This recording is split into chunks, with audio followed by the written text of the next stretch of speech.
फेफड़े में पानी जमा हो जाना, पेट में पानी जमा हो जाना, dengue shock syndrome, dengue haemorrhagic syndrome कि जिसम के किसी भी हिस्से से कहीं से भी खून का बहना शुरू हो जाना। 35 साल का नौजवान ना सिर्फ ये कि उसकी रगों में खून जम गया बल्कि रगें फट भी गई दिमाग। सरकारी और गैर सरकारी अस्पतालों में, ख़ासतौर पर गैर सरकारी अस्पतालों में एमरजेंसी में दाखिल होने के लिए 24 घंटे की वेटिंग चल रही है।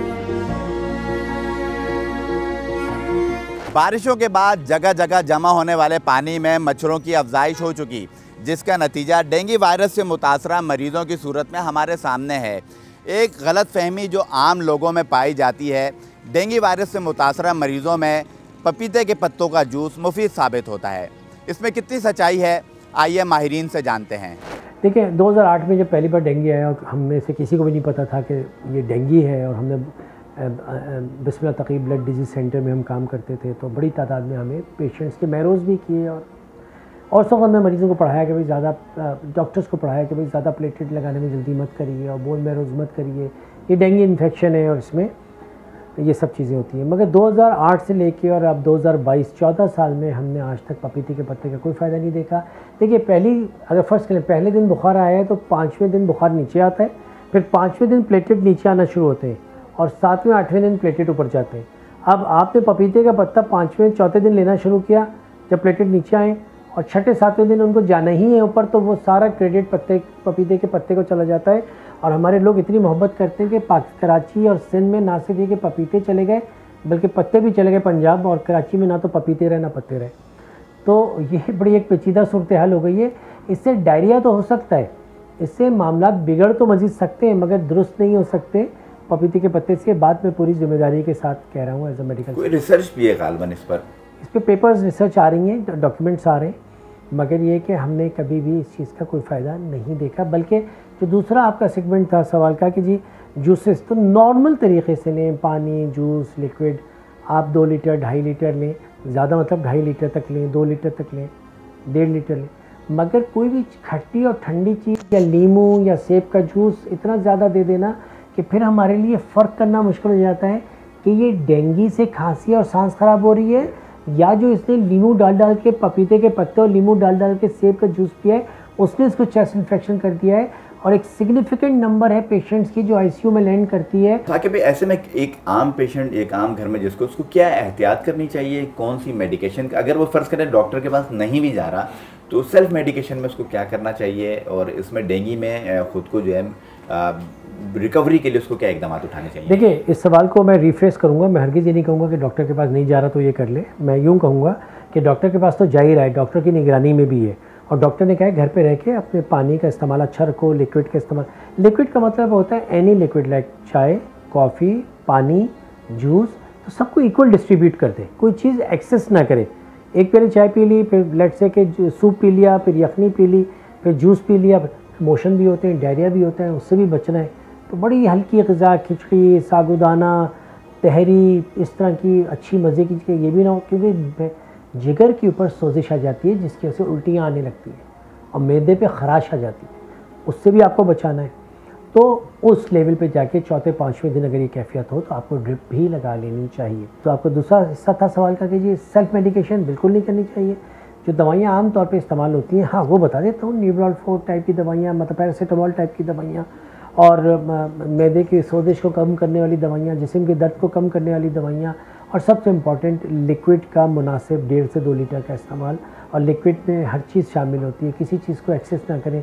ज़्यादा गर्म कर लेंगे तो पेट ख़राब हो जाएगा, ज़्यादा ठंडा कर लेंगे तो सीना ख़राब हो जाएगा। हर चीज़ का मुनासिब इस्तेमाल लेके चाहिए। अच्छा, एक मिसकंसेप्शन ये भी है कि जी जो प्लेटलेट्स है, जो मेगा हम लगाते हैं, उसके नतीजे प्लेटलेट्स बढ़ना शुरू हो जाते हैं। क्या ऐसा है कि उसके लगने की वजह से बढ़ते हैं? मैंने सुना कि वो यूरिन में पास आउट हो जाते हैं। या तो कितने भी प्लेटलेट काउंट हैं, अगर कहीं से ब्लीड कर रहा है, नाक, मुंह, पेशाब, पैखाना, दांत से खून आ रहा है या धब्बे आ रहे हैं तो प्लेटलेट लगानी चाहिए। भले 40-50 हज़ार पे प्लेटलेट काउंट है तो लगा देनी चाहिए। और अगर प्लेटलेट कहीं से खून नहीं आ रहा, कोई धब्बे नहीं आ रहे, प्लेटलेट काउंट 20,000 से ऊपर तक इंतज़ार करना चाहिए, प्लेटलेट नहीं लगानी चाहिए। 20 से कम हो और कोई भी इशारा हल्का से मौजूद हो तो प्लेटलेट लगा देना चाहिए। कितने केसेस आपके पास आ रहे होंगे डेंगू के? गवर्नमेंट ये कह रही है उनके पास तो अब तक के जो इस महीने के केसेस हैं वो 800 से ज़्यादा हैं, जबकि पिछले 2 महीनों के केसेस जो मिलाकर थे वो कोई 600 के करीब थे। ज़ाहिर है वो अंडर रिपोर्टिंग में इसको समझता हूँ।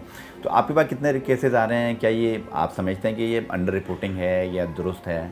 नहीं, अभी एकदम से बढ़े हैं, एकदम से जो अगस्त है इसमें 15-20 दिन में अब आपके पास जो डाटा आएगा गवर्नमेंट का, जिसका भी अगर सही डाटा आता है तो हज़ारों में आ गए हैं केस। जबकि एक छोटा इदारा जो है हमारा, उसमें ही ये समझ लें कि रोज़ाना के 10 केस 12 केस आ रहे हैं।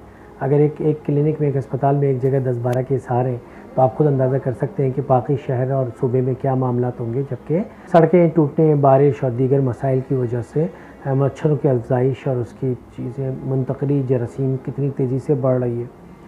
दूसरी चीज़ इम्पॉर्टेंट ये है कि हम ये समझते हैं, शायद कि हम दुरुस्त हों, कि सिंध पॉइनियर रहा है अच्छी स्टैटिस्टिक्स बनाने में, अच्छा डाटा मैनेजमेंट सिस्टम, अच्छा सॉफ्टवेयर इम्प्लांट करके और उसके हिसाब से एग्जैक्ट सिचुएशन बताने में 2 बार, 2008 के बाद से 2011, 12, 14, 15 में जब डेंगू आया तो हमारे पास डेली गवर्नमेंट से कॉल आती थी और डेली हमारा डाटा जाता था।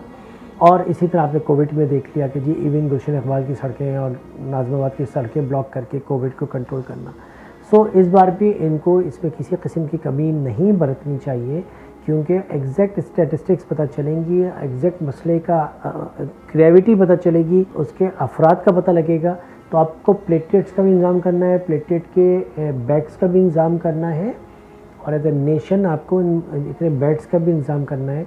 आपको अंदाज़ा है इस बात का हमेशा कि इस वक्त सरकारी और गैर सरकारी अस्पतालों में, ख़ास तौर पर गैर सरकारी अस्पतालों में एमरजेंसी में दाखिल होने के लिए 24-24 घंटे की वेटिंग चल रही है।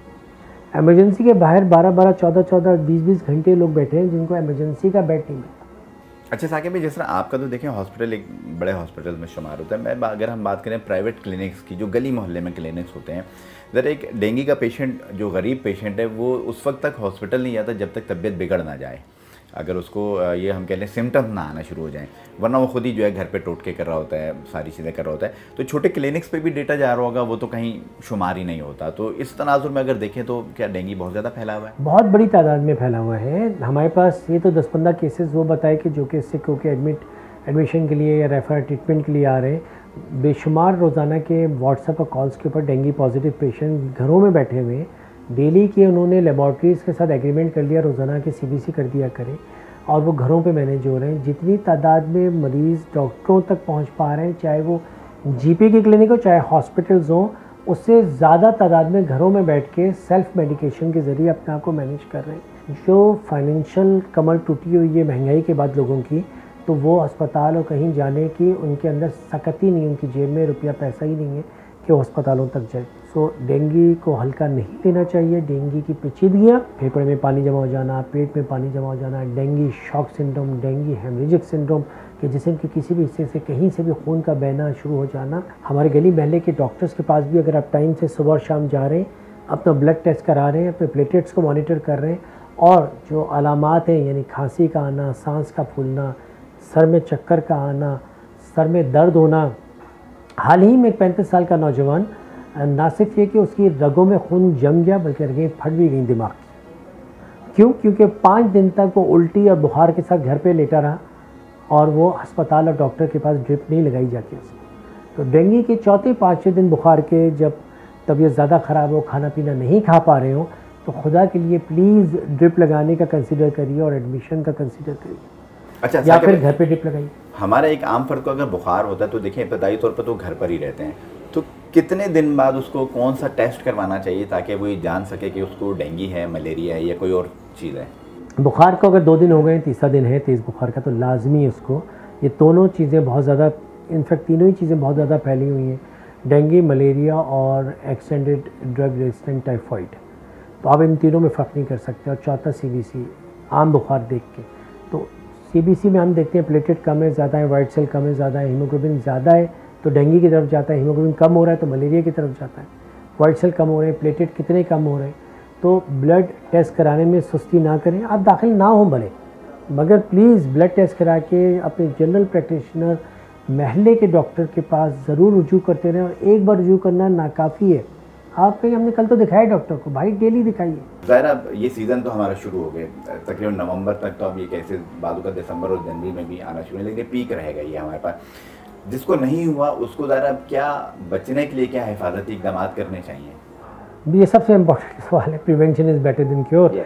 और ये आज हम और आप शायद अपने आवाम तक, अपने एक आम सादा आदमी तक, अपने बच्चों की माँओं तक, अपने भाई बहनों तक 100वीं बार ये बात पहुंचा रहे हैं कि जिस्म को कवर करो, मच्छरों से बचो।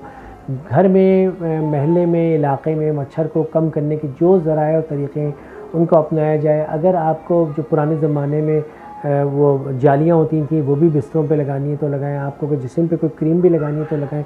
बच्चों को पूरे कपड़े कवर करिए। और मैं अपने नौजवानों को ये बात ज़रूर बताना चाहूँगा कि हमारे पास दाखिल होने वाले 80% पेशेंट्स की उम्रें 15 साल से लेकर 30 साल तक की होती हैं, क्योंकि यंगस्टर्स बैठ के चाय और पराठे और खाने और रातों को होटलिंग और नाइट लाइफ कर रहे होते हैं। तो मैं इनसे रिक्वेस्ट करूँगा, खुदारा 2-3 महीने के लिए आप ख्याल करिए, क्योंकि जुल्म ये है कि ये ना सिर्फ एक ख़तरनाक बीमारी है, ये फाइनेंशियली भी आपकी कमर तोड़ देती है। ये प्लेटलेट लगाना, ये दाखिल होना, ये दवाइयाँ देना, लाख 1.5 लाख का नुस्खा एक आम स्टैंडर्ड पेशेंट का पड़ जाता है। और अगर पेचीदगियाँ हो जाए तो बात लाखों में चली जाती है। तो खुदारा अपने माँ बाप के ऊपर, अपनी ज़ात पे रहम करिए। हम कितना ही कह लें कि जी मॉडर्न ज़माना है, थेरेपीज़ हैं, मगर वायरस का कुछ नहीं पता कि कब वायरस इतना बढ़ जाए कि जानलेवा साबित हो। बहुत शुक्रिया, थैंक यू सो मच।